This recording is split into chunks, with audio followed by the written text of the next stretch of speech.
Just to get a quick survey, how many of you in this room are first-year students? Sophomore, junior, and senior. Woo! What a mix. Okay, that's pretty good. How many of you have ever visited your career development center?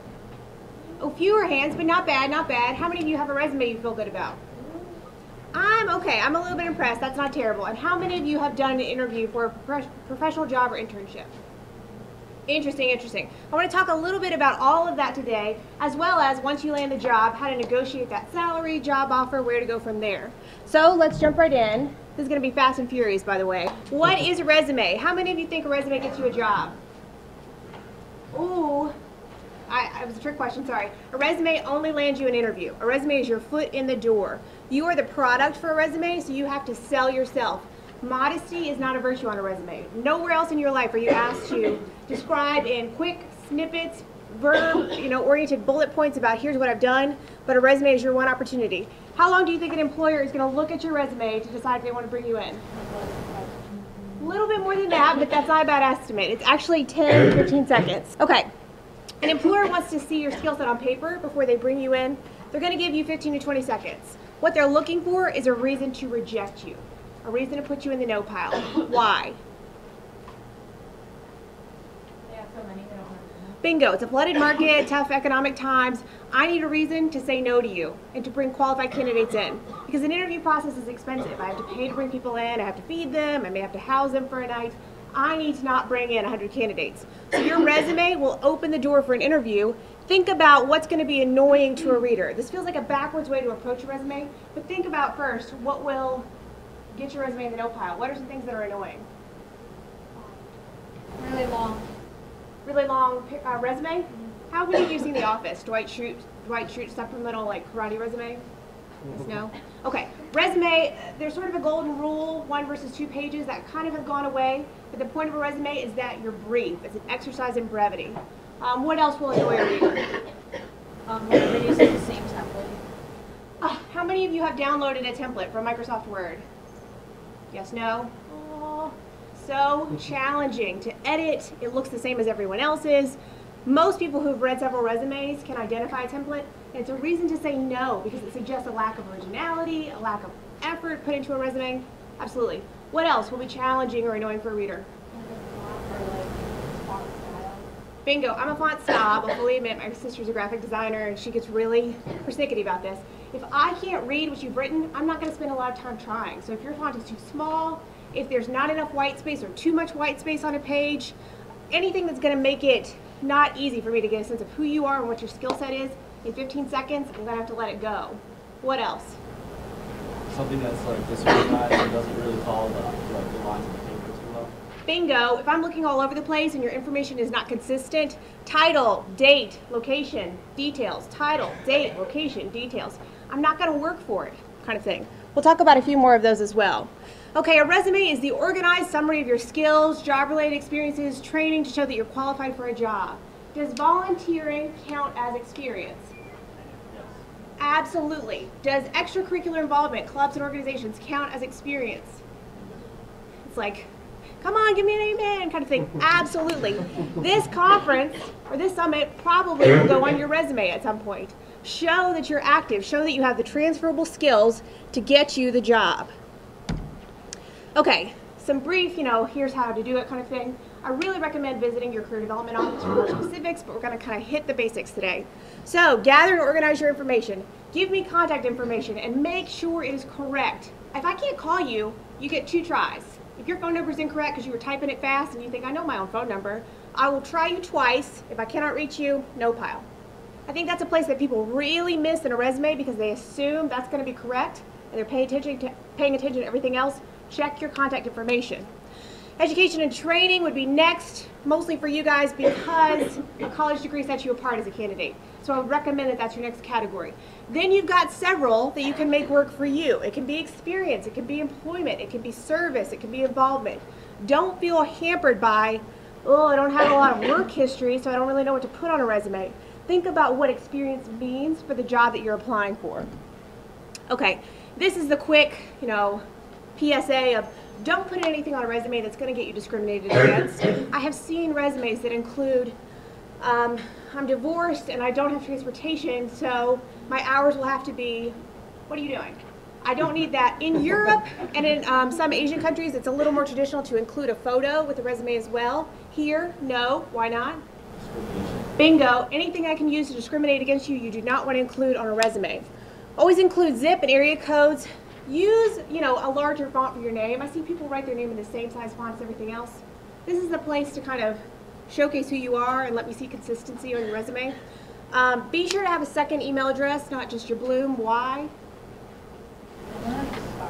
It's going to turn off at some point, right? And at some point, too, you want a more permanent address that you can use for everything. What do I mean when I say an email address should be professional? It shouldn't be like sugar daddy. Thank you, right?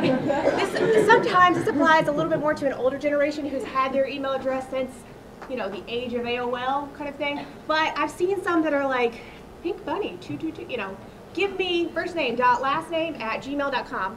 Also, I'll recommend, although this is about to change, how many of you still have Hotmail? How many of you have AOL? I'm going to recommend you move to Gmail or another type server. A lot of larger companies are using Google Docs, that kind of thing. Gmail is the most current and updated. AOL, it could send a signal to a trendier employer that you're a little out of touch, although that's not necessarily what you're intending.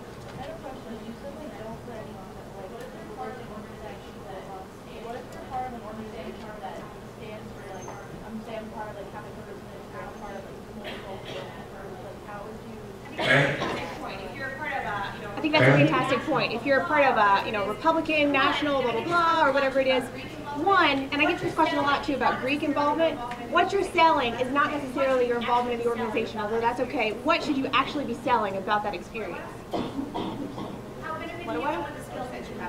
How it benefited you and what the skill sets you have are. So if you're a member of Catholic Campus Ministry and you organize several fundraisers that raised X amount of dollars, blah, blah, blah, that's the skill set that you're marketing that absolutely goes on there. So don't worry, oh crap, this is sort of an affiliation, I don't know if I should put it. Put it, absolutely, but market the skills gained from it. And that lets an employer know this is why this is on here, kind of thing. Okay, the objective, I'm gonna kind of blaze through this. How many of you have seen? My objective is, what does it usually sound like? Back in the yellow, sorry. To become a registered nurse at a local hospital, blah, blah, blah.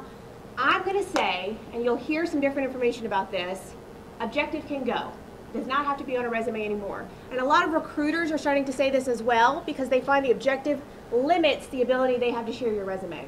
So if you say you only want to apply for a job in X, Y, and Z field, and someone reads your resume and thinks, oh, I could pass this on, I've had recruiters tell me they've deleted objectives off of people's resumes.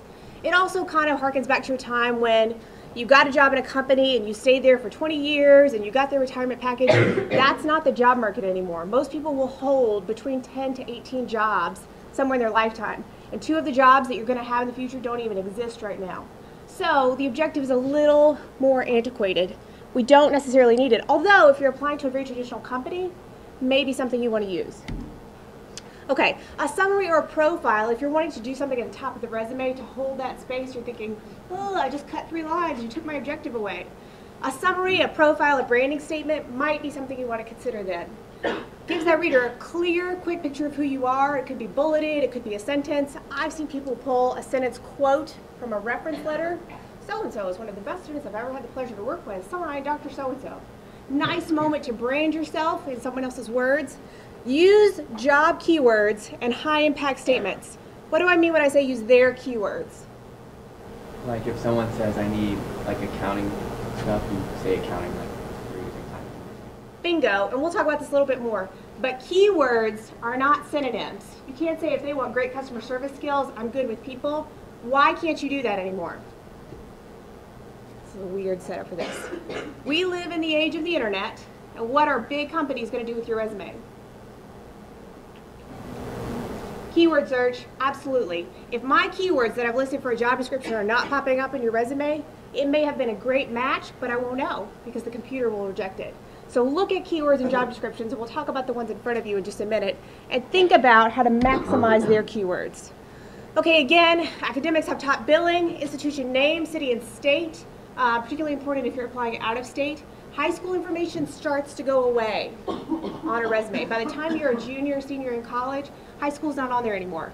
Unless you're an education major, you're applying to the school district you went to, there are always exceptions to the rule. But if you were super involved in high school, less so in college, and you're thinking, oh, you just eliminated a huge chunk of my resume, think about how to get more involved, what else needs to go on the resume, because past a certain date, high school involvement starts to drop.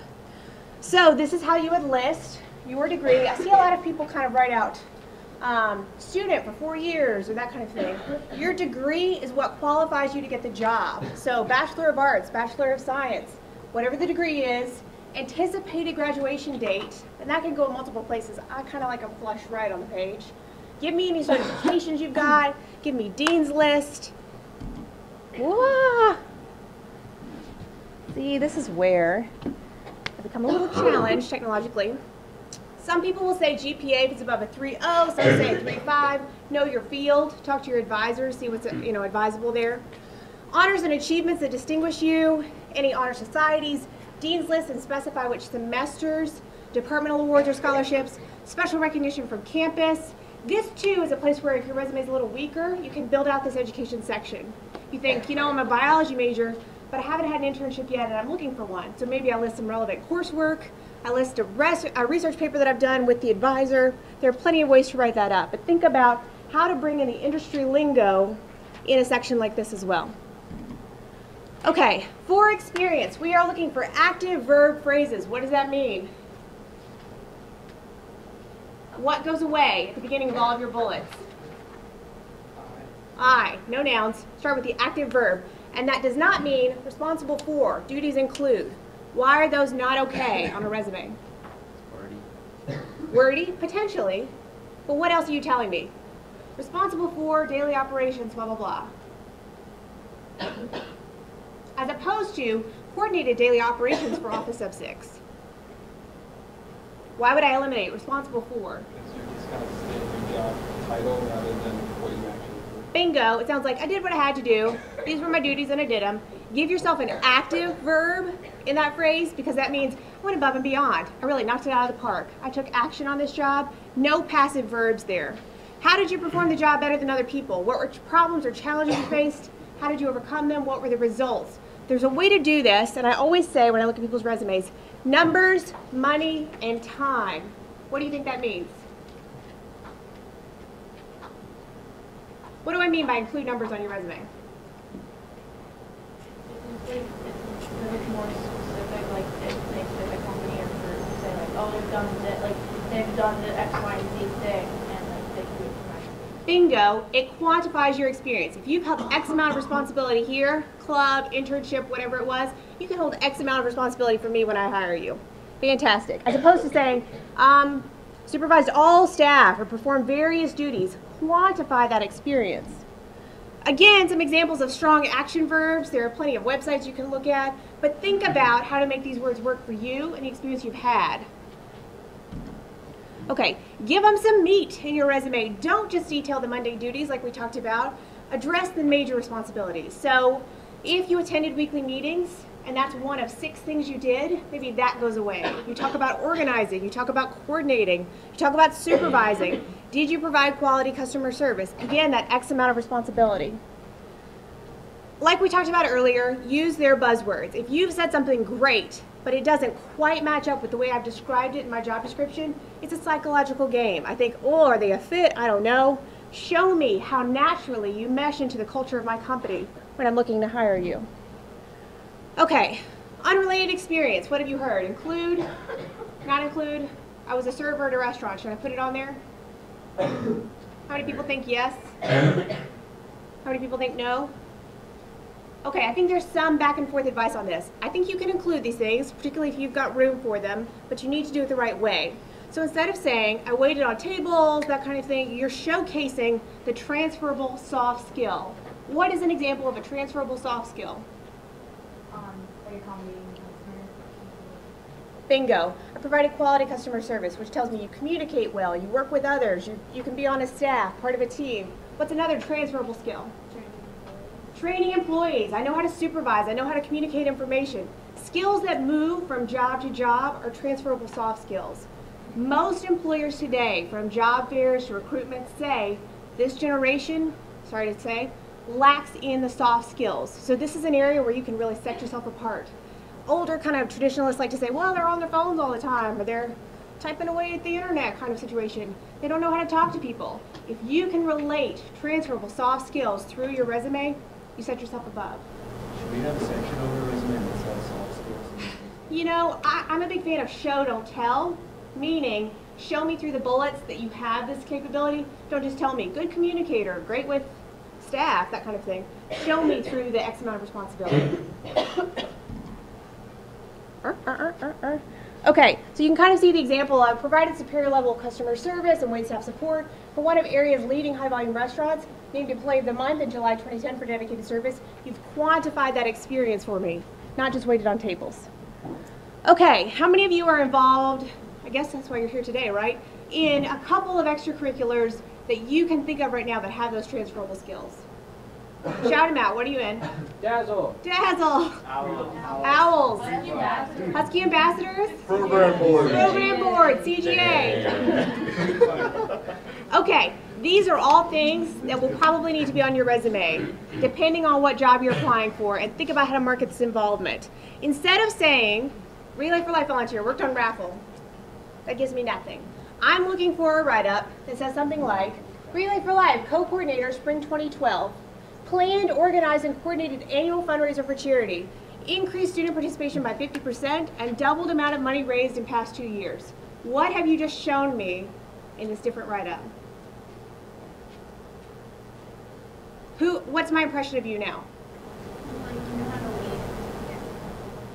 I can organize people. I can absolutely put something together that depends on a timetable, a schedule of volunteers, and I can motivate others with my ideas. What else?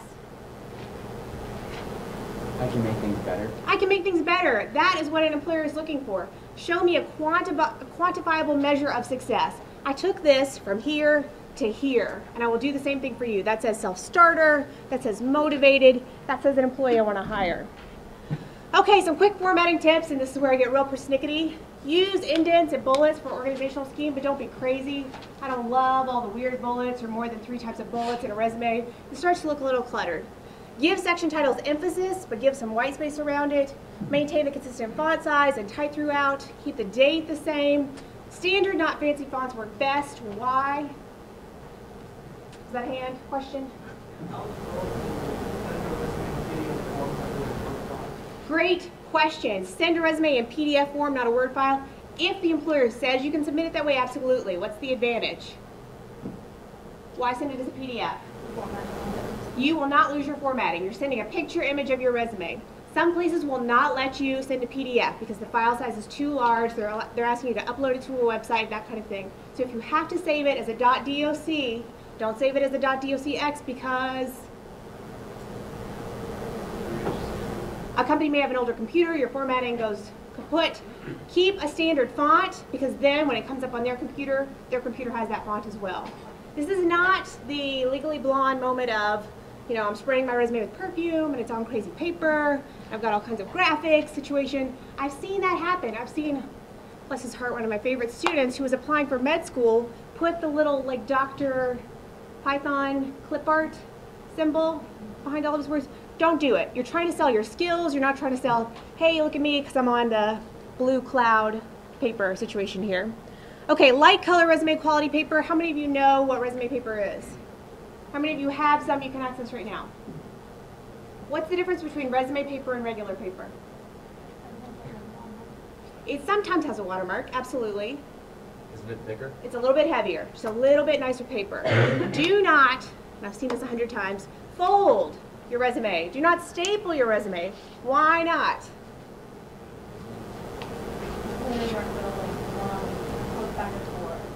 I love that you jumped right on that. Excellent. Technically, a resume, your cover letter, your reference page are formal documents. This is my formal presentation of myself into society, sort of harkens back to an older age. Practically, you do not want your person who gets your resume and who has to copy it for the committee to have to do what? What do I? Work. Don't annoy them by making them remove a staple. Don't frustrate someone by having these crumpled, crazy pages. think about, again, your first task in writing a resume is don't annoy anyone. Make it as easy as possible. So give me a nice, clean cover letter, resume, reference page right off the bat. Okay, again, remember, most important stuff goes where on a resume? Where's my eye going first on your resume? Top. Do not bury a skill that's going to get you the job in the middle or toward the bottom of your resume. I also recommend a nice skill section at the bottom with maybe some computer or software ability. Social media is huge right now because top and bottom are going to get the attention. But write in sound bites, keep that silent eye, and eliminate articles. Why? A's, ands, and these start to go. Why should they go?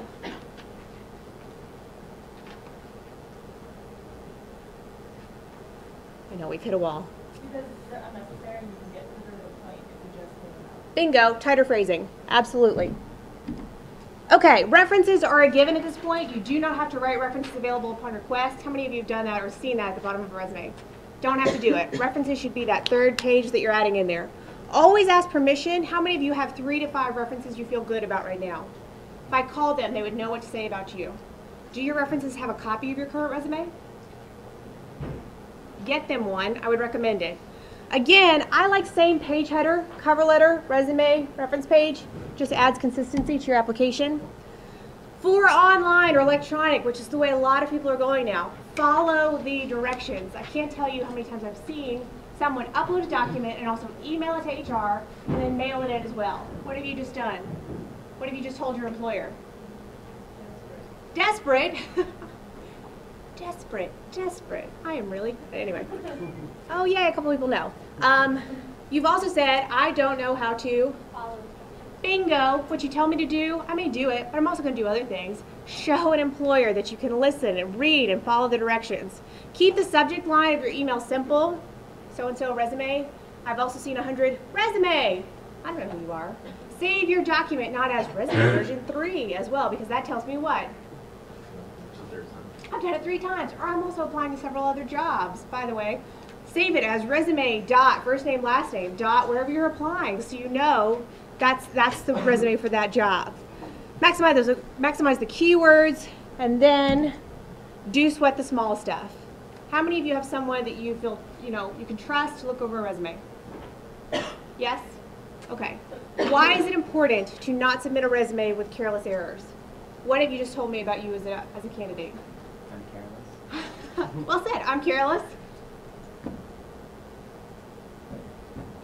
My work means what? Not much. I don't value quality, that kind of thing. Think about the image you're representing to an employer if you submit something with a typo. This is the time, well, there are many times, most times, but you want to make sure that you're submitting quality. Be sure to have the name of the company and the name of the person you're addressing correct. Why? What's a common mistake that you can make if you're submitting 10 resumes?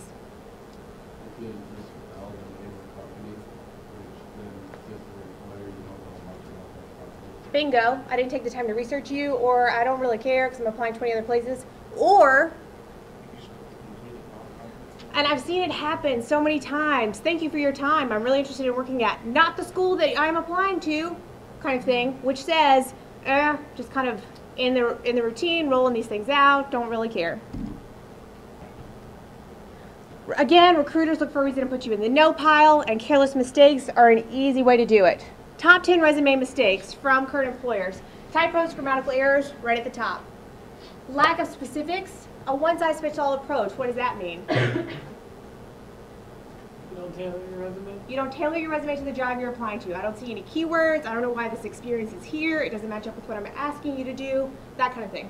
Highlighting duties instead of accomplishments like we talked about. I just did the bare minimum kind of thing.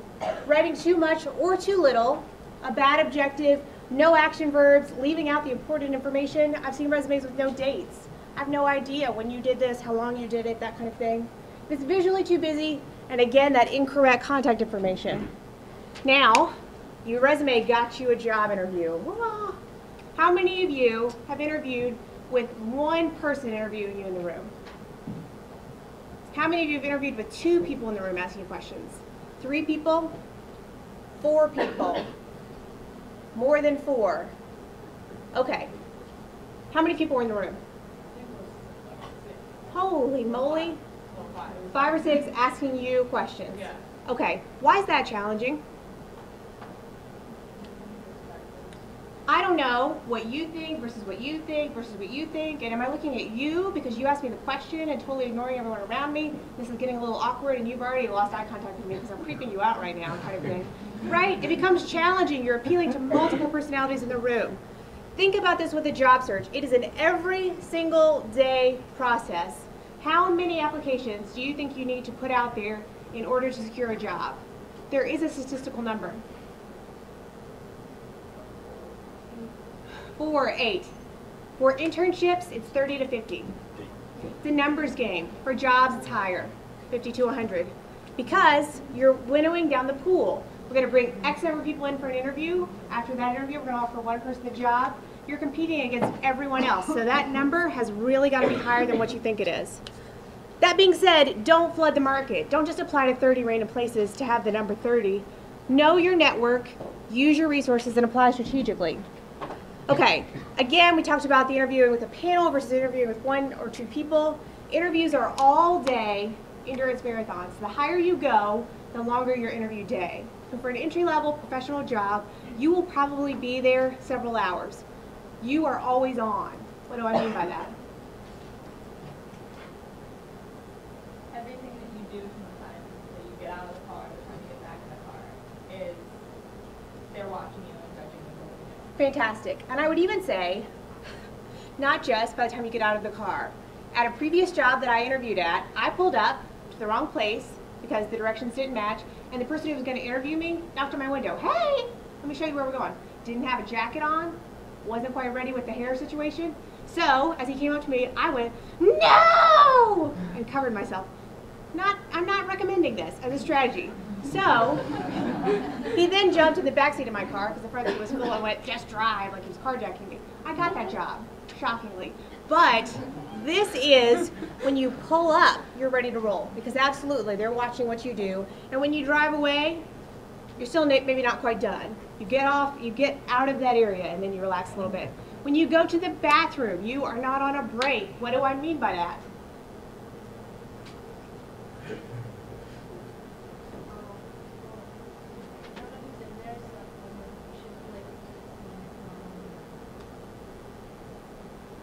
Saying anything inappropriate. I've heard people make racist jokes. I've heard so many things that just happen. Did you see the person that was interviewing me before? Blah, blah, blah, kind of situation. You have no idea who's around you, particularly when you go to a major job conference or something, and you go into the restroom with a friend. That's not the time to debrief. There is no time to debrief. You are always on when you interview. Professional dress. How many of you have heard over is better than under? Why? Because you're more likely to really stand out if you're underdressed. I think that's the perfect way to say it. That was so well said. Overdressed still has the potential to blend in. You're focusing on what I'm saying, you're focusing on the skills that I bring. Underdressed means I see your outfit, kind of thing. So know the company, know the culture, know what you're walking into, and I would say dress a little bit better than everyone else there for that day. Comfort and practicality are key. Women, how many inches should your heels be?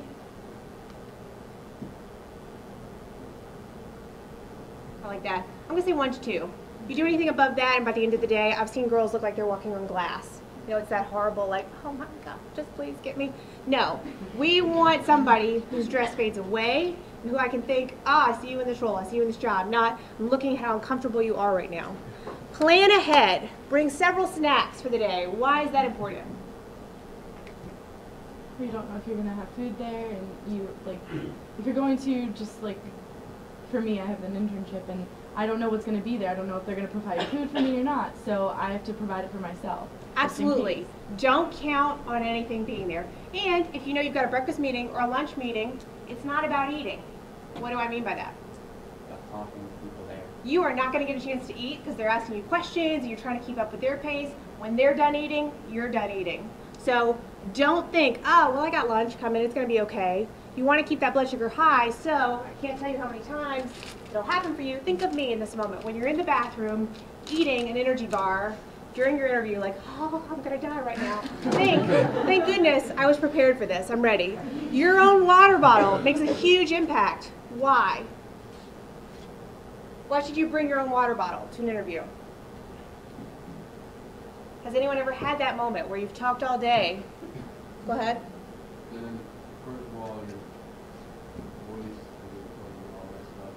And second of all, you won't have to, like, if you ask them for water or something, if they act like you're nervous about that. Did everyone see the Mark Rubio clip? Yes. It's so awkward and uncomfortable, but I really enjoy it. Where he's talking for 10 minutes and then he sort of like veers out of camera to grab the water bottle type thing. Don't come in needing anything. Be set, be prepared. Represent yourself as, hey, I bring stuff to your company, not, holy crap, I need something from you. You're also on and talking all day, so you may need that moment of, let me just take a sip of water here. And finally, oddly, you may run into that one weird person who also has an Nalgene bottle or who is really interested in conserving resources or that kind of thing, and you make a connection that wouldn't have already been there. Okay, smell for an interview. What do I mean by smell? Who said it? Because it's right. I'm going to correct you.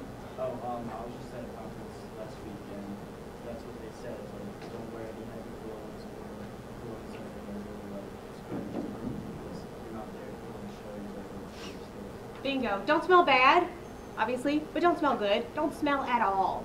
Just eliminate that from the potential of possible things that they're paying attention to. Why? Why is it important to be neutral in your odor? They can't judge you based on, ew, I hate it when there's no allowed to use the shower. Bingo. That's one other thing to eliminate. And also, Some people are like allergic to absolutely. I'm not even necessarily allergic to it, but if I'm sitting in a closed room for an hour with you asking you interview questions and the axe is just killing me right now, it's a reason to eliminate you, kind of thing. Just neutralize. How many of you have practiced giving a handshake? What are the worst handshakes out there on the market? Dead fish. I love that we have a name for it. What is the dead fish handshake? It's limp, it's weak, it doesn't connect all the way. When you give a handshake, make sure it's palm to palm and that you lock all the way in with your thumbs. Otherwise, you run the risk of hurting someone or being hurt, kind of thing, if you grab them by the hand there. And I say that because you're going to shake hands with people who are older than you, who may have situations that you're not aware of, that kind of thing. Also, how many pumps? What's everything say? 2 to 3. Please don't be that crazy person that continues on, or the person that's way too aggressive and wants to show power by shaking hands with both hands kind of situation, or the weird arm on the hand. It's not, that's not the time to play the power game type thing, and you'll have people do it to you, and it feels uncomfortable. 1, 2, 3, thank you so much. Make eye contact as you shake hands. Why? Confidence. What does it look like if I shake someone's hand and I don't make eye contact? Nice to meet you. Awkward. I'm already kind of coming in a weird place, and it's the first thing that people do when they see you, so you've set a tone. The hardest question that you'll ever be asked during an interview is what? What is your weakness? Woohoo! We got all kinds of things here. What was it? Tell me about yourself. Oh man, she nailed it right away. There's strengths and weaknesses, there's what kind of salary, there's why should I hire you as a candidate, but the hardest question you will ever be asked is tell me about yourself. Why? So many things. So vague. Where to begin? You talk about your strengths more, your weaknesses more. Oh, what are they looking for here? Absolutely. You're running the thin line of being too confident and or doubting yourself. I think that's interesting. Absolutely. It is the first thing you're going to get asked. Sorry, jumped on your situation there. No matter what, when you meet someone, you're taking off your coat, you're not quite ready. Hey, tell me a little about yourself. Guaranteed, first question you'll always be asking. It sets the tone for the rest of the interview. I'm going to tell you kind of the secret to answering this question now. There is a way to answer it correctly, and it's not, well, here's my list of activities, and my grandmother's a little sick right now, and I've also got a dog, and blah, blah, blah. Don't care. I'm focused on fit for the job. So, hi, I'm so-and-so. I'm a student at Bloomsburg University studying blah, blah, blah, involved with things related to the job or transferable skills, which is why I'm so excited to interview with you today. I know I looked a little crazy there, but that is the arch of 30 seconds to 1 minute that you get to tell me why you're in front of me right now. So we're not going crazy about, you know, the football team that I'm super passionate about or the horrible weekend I just had. This gives you no room to go negative, to get yourself in that weird tone of, what did I just say? I don't really know what's happening here. Give me that arc, beginning to end. Here's who I am, here's what I've done, here's why those skills connect me to the job and make me a good fit for you interviewing today, kind of thing. Interviews are partly about communication and interpersonal skills. Can you market yourself clearly? Are you articulate? Can you put a thought together? Can you be relaxed and friendly? Are you someone I want to work with 40 hours a week? If I bring you in for an interview, basically, I already think you have the skill set. I've seen your resume. What do I want to know from an interview about you? Style of communication. Are you the same on paper as you are in person? Absolutely. And do I want to spend time with you? Are you somebody that, I mean, we frankly spend more time with our coworkers than we do with our families, kind of thing. Are you someone that fits into the culture of this environment? Or are you gonna kind of create problems or be drama or just not be a good fit for our company? One or two good laughs with you, not at you, usually will win over kind of a crowd. So you're looking for charisma, be open, be engaging, relate to your interviewer. Interviews are also about how you showcase that experience. Answer all questions with a response and an example. If you remember nothing else from me today, hear my crazy voice in your head going, for example. So every time you interview, it's here's my answer, here's a time when I've done it to show you that I know how to do it. So there are those go-to questions that we'll talk about in a second. Have those answers ready. Don't sound rehearsed, but you can prepare. You also don't want that first interview for the job to be the only one you've ever done. How many of you have done a mock interview? Yes, no. I'm going to encourage you to set one up because all the junk that comes out of that mock interview will go away for the real one. Let's practice. What's your greatest strength? Or what's an area you're looking to improve upon? Blue tie. I know, you made eye contact with me. It's you. The turning around. What's your greatest strength? I know, it's terrible, isn't it? I'm sociable and I work with others. For example, For example. I know, right? I will let you off the hook. I'm gonna throw it out there to the crowd. What's your greatest strength?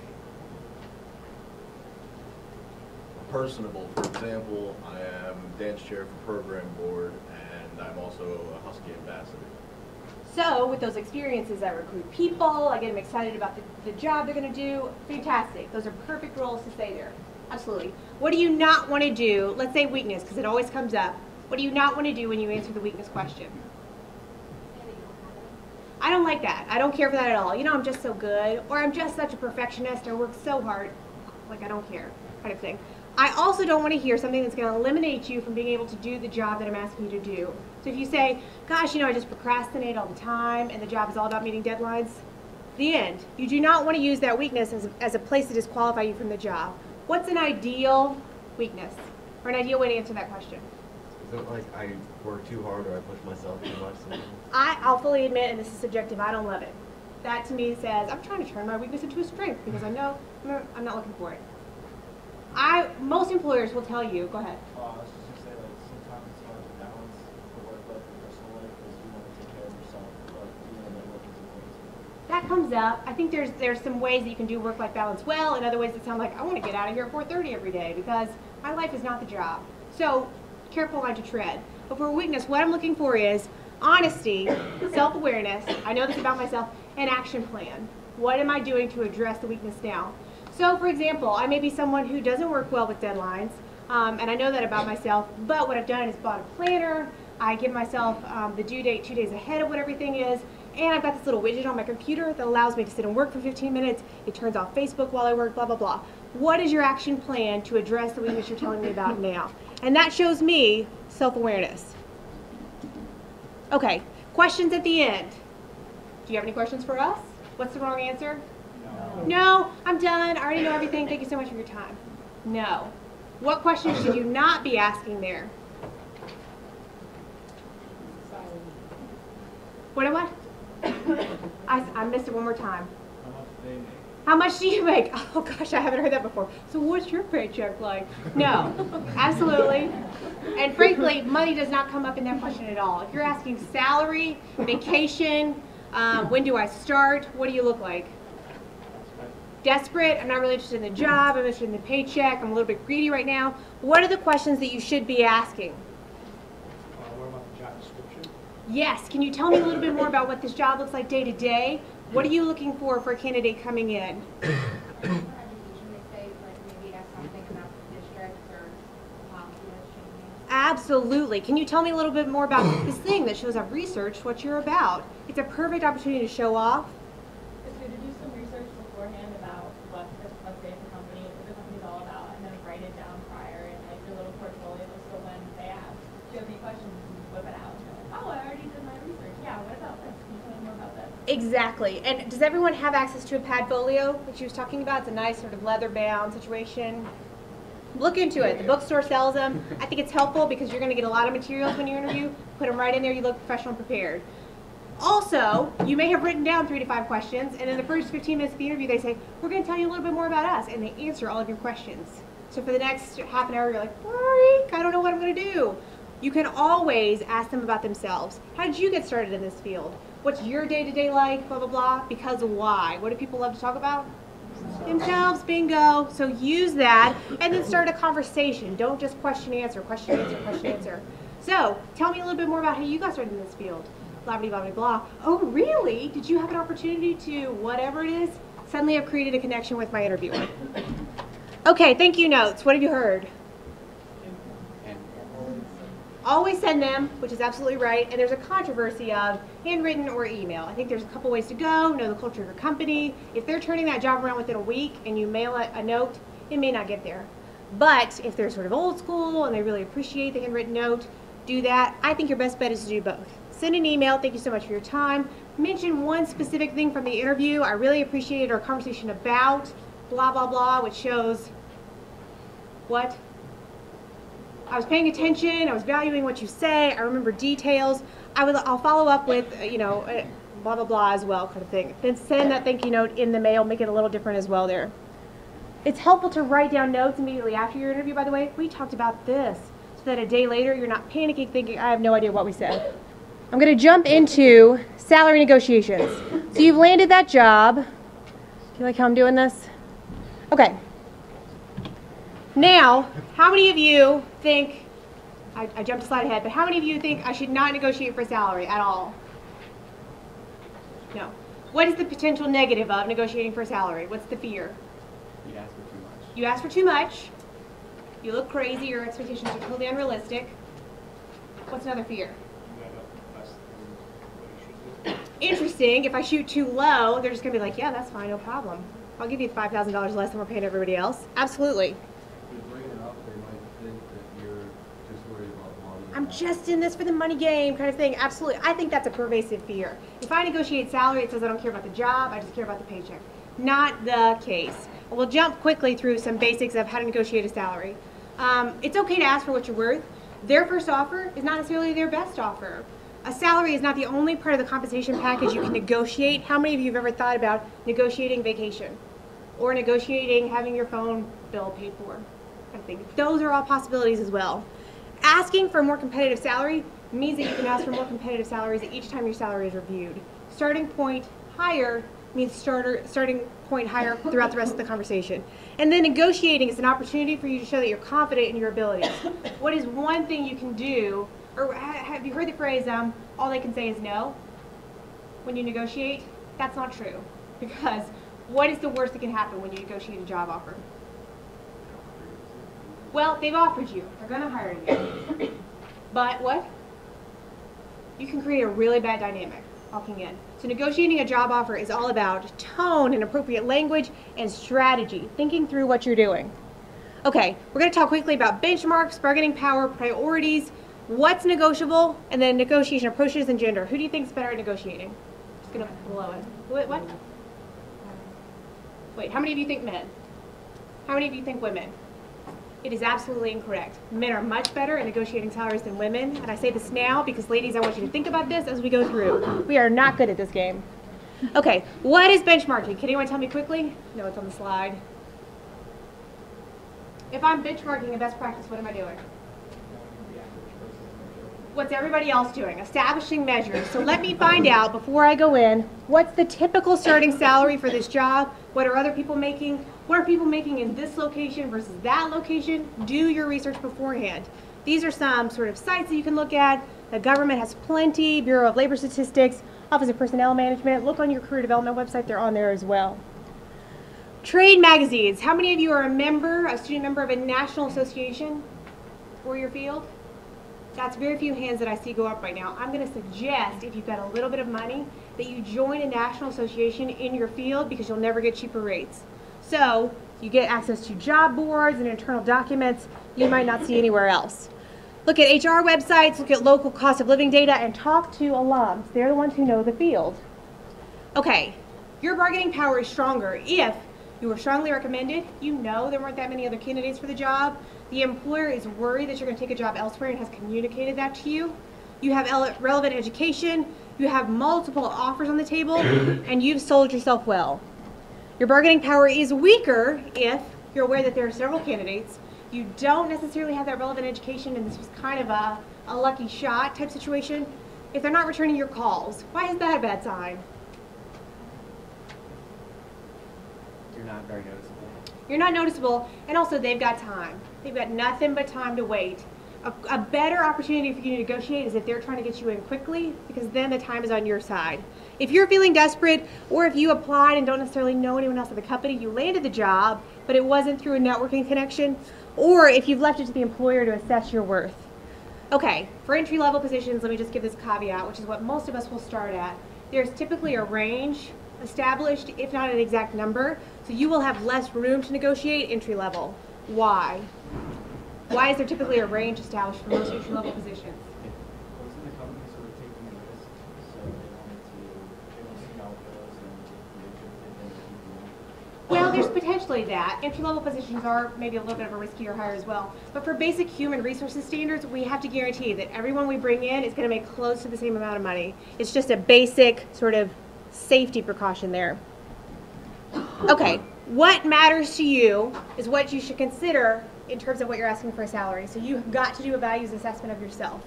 Where does salary fall on your list of priorities? Is location the most important? I'll take any job just as long as it's within an hour of where I want to be. Is salary the most important? Is something like value or social justice or commitment to X, Y, and Z important to you? How about your rapport with your coworkers? I want to work in a place that I like. I want to work in a place that I want to go every day. An opportunity for the career move. Is this moving me up? Is there potential for growth? And then the benefits package. Think about what is negotiable again. How many of you are looking to go on to graduate school at some point, not necessarily right now? There are ways to negotiate graduate school tuition reimbursements at jobs. Don't take that off the table in the initial conversation. Think about professional development opportunities. Are they going to pay for you to travel to conferences, to get additional certifications, that kind of thing? Profit sharing, 401k programs, health insurance. Not every job pays for your health insurance. So think about, is that part of the salary they're offering me, or should I ask for additional? Work schedule, vacation time, severance, local travel, housing. The title is potentially negotiable there as well, which is something interesting to consider. Your responsibilities, salary again, the signing bonus, moving allowance. What is that? What is a moving allowance? Them paying you to move to be relocated. I will cover the cost of your move if it's within X amount of miles, up to X amount of money. That's a huge deal because when you're moving from one job or you're starting a new job, that's an expense that could be make or break for you. The phone bill, performance-based bonuses, review date. Why is review date important? What is a review? A performance review. You can establish like a raise in salary. Bingo. If I know that I'm not going to have a performance review until the first year after I've been on a job, I don't have an opportunity to ask for more money. But if I have a performance review coming up in 3 months, I can see how I'm doing. We can see where that salary is, that kind of thing. Okay. Know your negotiating strategy. Self-knowledge, increase the value of you, and give yourself credibility. These are the skills I'm bringing to the table. This is why I'm valuable. Be enthusiastic and connect personally. Don't ask for a question that would, get you a no. Is there any way we can make this 40,000? Well, what are the two answers? Yes or no? You haven't left any room for bargaining on the table. Instead, try something like, based on your company's mission, I know that it's important for you to be competitive with others in your market. Based on my research, I've seen a typical starting salary is blah, and then what do? You be quiet, and you let them respond to that. We'll talk about silence quickly, and then connect with the decision maker. Based on the size of the company, Different players are going to be the ones in power who determine what your starting salary is. Medium company, you're going to start with the HR manager, then you'll probably be passed on to whoever is in your area, that's the manager there. The offer will probably be made by the person in your department. Important to know so you know who to connect with. Larger company, start with the HR manager, probably end up getting the offer from the HR manager. Why is that more challenging potentially? Why is it more challenging to negotiate with an HR manager?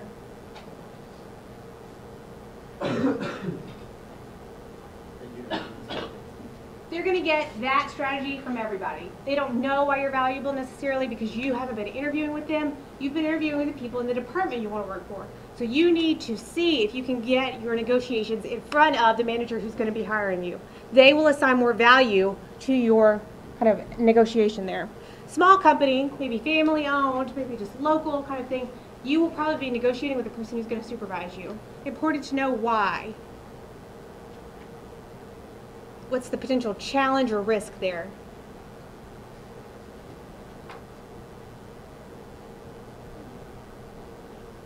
This is tricky.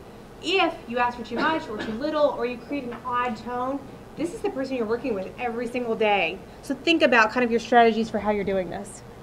Okay, explore everything, benchmark, know how to discuss this intelligently, because if you come in with a lowball offer or way too high, you just look out of touch. Be selective and don't name the salary first. Why? Don't be the one to put a number out on the table first. Once you put a number out, they know where you're thinking. Absolutely. You've established precedent, not them. Let them be the one to establish the range, not you. There will be times where you are asked, so what's a typical salary that you're expecting for this job? What's your salary history? That kind of thing. If asked during the interview, I would suggest these responses. If they say, what salary range are you looking for? I would say, let's talk about the job requirements and expectations first so I can get a better sense of what you need. You're not saying, I'm not going to tell you, but you're saying, let me kind of get a feel for this a little bit more. It's a weird kind of dance that you're playing here. If they say, I need to know what salary you want in order to make an offer, can you tell me a range? You should say, I'd appreciate it if you could make me an offer based on whatever you have budgeted for this position. We can go from there. Or, what is your budgeted range for this position? Then let them tell you that number. What are you expecting to make? I hear this all the time. Have you established a range for the position? It's a weird, have any of you ever watched, oh gosh, what is the, oh this is terrible, but the game where you play questions only kind of thing, everything has to go back and forth? This is kind of what you're doing in a salary negotiation. Don't make it uncomfortable, but let them establish that range first. If they ask you what your requirements are, and they're negotiable, if they're not negotiable, you need to know that. But if they are, you can say they're negotiable depending upon the responsibilities of the position, salary's negotiable, or they're negotiable and flexible. But you have to mean that. If you don't, this may be a walk away kind of moment. Know what your salary history is going to be, and know the fact that with a bachelor's degree and a limited amount of work experience, you don't quite know what that skill set is there. So let them kind of establish that for you.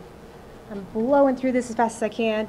Think about what your living wage is going to be in order to establish a salary range. What's housing going to cost? Clothing, food, transportation, all the way down through cost of living in a new location and retirement. Then know what your bottom is. If I live on ramen and never go anywhere and just sort of become a crazy loner type situation, this is what I can make. If my top is, I want 2 weeks vacation in Europe every year, I want a new fuel efficient car, I want to shop at Whole Foods and Whole Foods only or Trader Joe's, and I'd like a dog. That's my top. Know what your walk away point is. Is it that middle living range? Is it the bottom? Figure out where you're comfortable. Again, negotiate based on a position of strength. So if you say, according to the research I've done, or according to what I'm hearing in the industry, or based on my contributions or abilities, there are also 3 responses you can do. One that creates tension. You say, I'm looking at several other opportunities. What's the pro of kind of creating a little tension in your response? They say, here's our salary. And you say, thank you very much. I'm considering several other opportunities as well. I'm interested to see if we can make this more competitive. Plus is, Well, depending on how many applicants they have for that job, they might need you more, so it might push them to maybe up your benefits or salary. bingo, you've moved the game along faster. Listen, I've got other offers on the table. They're going to come back to you a little more quickly, hopefully with a better number. What's the con of creating tension in your response? And like distance yourself from people offering? You may have just ruffled some feathers, absolutely. I'll tell you a quick story. It's totally anecdotal, so don't use this as, this is forever what I must do.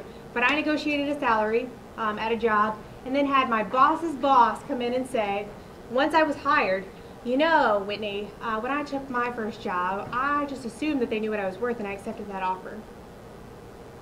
Whoa. Totally different dynamic established, very weird relationship just created. It was not really okay for him to do that, but because I negotiated and created kind of a tense environment, that's how it played out.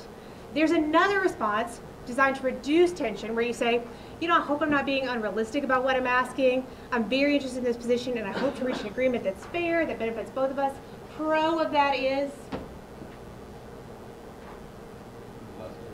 bingo, better dynamic. Con of that is You're kind of setting your landing ground for your kind of. you're potentially giving your power away. Absolutely. Then don't do the counter proposal, which is, I was really hoping for this, or I really need this amount of money to live, kind of thing, because it's easier enough for them to be like, that's weird that he's bringing in all of these extra needs, kind of thing. Just keep it focused on the relationship and the dynamic. Do not do these things. I don't need this job, so if you don't make it worth my while, what can you gain from that? What can you lose from that? Hopefully not the job, but absolutely a certain amount of respect going in. Don't say, I really don't need this money, I just like the work. That's a little crazy. We all need the money, and don't make it about anything. The salary negotiation, you're saying this is about salary, let's focus on that. Don't be patronizing. Oh, did you read my resume? I'm from Bloomsburg University. Type thing. No, it's not about that either. Don't show your cards. I can't tell you how many calls I've heard offering someone a job in the money and them saying, oh, thank goodness. I thought it was going to be $10,000 less than that. No, because then you've just established they don't need a raise for 5 years. They're fine where they are. And don't do late-breaking demands where they've made an offer, you've accepted it, and then you call 3 weeks later and say, listen, another offer came up, blah, blah, blah. Once you've accepted and signed, you're pretty much set. Okay, you get an offer from organization A, but organization B is still on the table and makes you an offer. You've got a little bit more leverage room, pushing us through this quickly. Okay, some job seekers create a situation that's more confrontational than it has to be. Important things are tone, language, and approach. So think about how you're representing yourself even in the negotiation strategy. Quickly, again, silence is kind of key there. If they say, your resume looks good, we want to work with you, we're looking at starting you at 50. And you say, nothing, because then what does that help them do? It's a weird way to say this. It pushes them to kind of make that more of a direct question. Is that a salary you'd be comfortable at? Is there something else we should consider? That kind of thing. And then the negotiation process begins from there. Okay, ask for the offer in writing, because why? Because why? Oh, that's interesting. I hadn't thought about that. Get it written down firmly, because that guarantees it, absolutely. But asking for an offer in writing buys you some time. You could consider it, think about your approach. It's really awkward when they make you an offer on the phone and you have to start negotiating right away. So if you can say, thank you so much. Should I expect an offer in writing, that kind of thing? Get them to put it down. And then tell an employer how long you want to consider that offer. Okay, in surveys, quickly, let's wrap up with gender. Women say they feel a lot more apprehensive about negotiating salaries than men. Why do you think this is? I feel like I don't know if this is wrong, but I feel like men are more assertive with what they want. Men typically say in responses to these surveys, they view salary negotiations as a wrestling match, as a competition. It's something to do and tussle and come out the victor. Women think of it as dentist appointments. Why? I'm doing some gender stereotyping here, which is a little unfair, but there's a certain amount of, I'm going to ask for what I'm worth, and if you give it to me, that's great. As opposed to men who think, I'm going to ask for what I want, and that's just the starting place. Let's see where we go from there. So, men know you have to ask for what you want, but that's not necessarily what you ask for. Or men know what they want, but that's not necessarily where you begin. Okay, instead of asking for more money necessarily, you may remind them of a skill you've got. You bring up a moving allowance. You talk a little bit about dental, that kind of thing, and see where that process goes from there. And then quickly, there isn't one right way to negotiate, so after everything I've said, there's not just one way to do it. You need to know your own values, because ultimately the company that you're working for and you are the ones engaged in the process. and you're both still together after the process ends. So think about the dance and how you come out best at the end of it. I know that was a lot all at once, but any questions about negotiating salary, resumes and interviews, all of that good stuff? Okay, I've got cards up here. Email me, ask me for resources. I'm happy to help. Thank you, guys.